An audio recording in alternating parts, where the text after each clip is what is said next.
अस्सलामु अलैकुम वरहमतुल्लाहि वबरकातुह।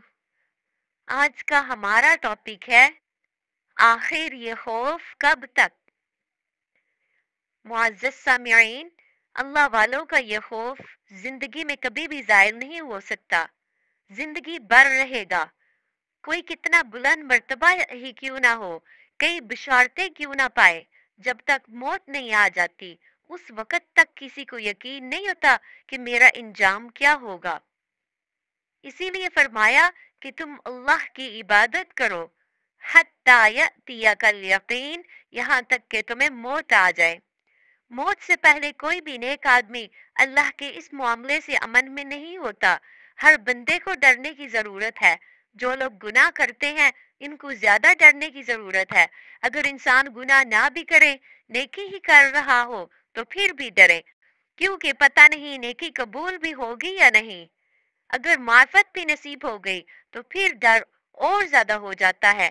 ऐसा ना हो कि ये मार्फत कहीं मौत से पहले पहले छीन ही ना ली जाए। कोई मामला ऐसा ना बना दिया जाए कि रास्ते में ही इंसान को वापस लाया जाए। देखिए, जो जितना इल्म वाला होगा, जितना अमल वाला होगा, जितना मार्फत वाला होगा, जितना नेकियों वाला होगा, मगर वो साथ ही साथ में डर रहा होगा, क्योंकि वो जानता है कि परवरदिगार के गुस्से को, वो जानता है परवरदिगार की नाराजगी को, वो जानता है परवरदिगार की आजमतों को। और उसे पता है कि जब परवरदिगार की बेनियाजी का मामला होता है तो फिर तो वहां पर बड़ों बड़ों को भी फटकार दिया जाता है। इसीलिए फिर डर कर अपने परवरदिगार की बारगाह में आवाजारियां करते हैं। ए अल्लाह, मैं तेरी बेनियाजी से डरता हूँ, मैं तेरी खुफिया तदबीर से डरता हूँ। ए अल्लाह, तूने जो ईमान की दौलत अता फरमाई, मौत तक उसे सलामती के साथ पहुंचा देना। ए अल्लाह, तूने जो अपनी मार्फत अता की, मौत तक उसे महफूज पहुंचाने की तौफीक अता फरमा देना।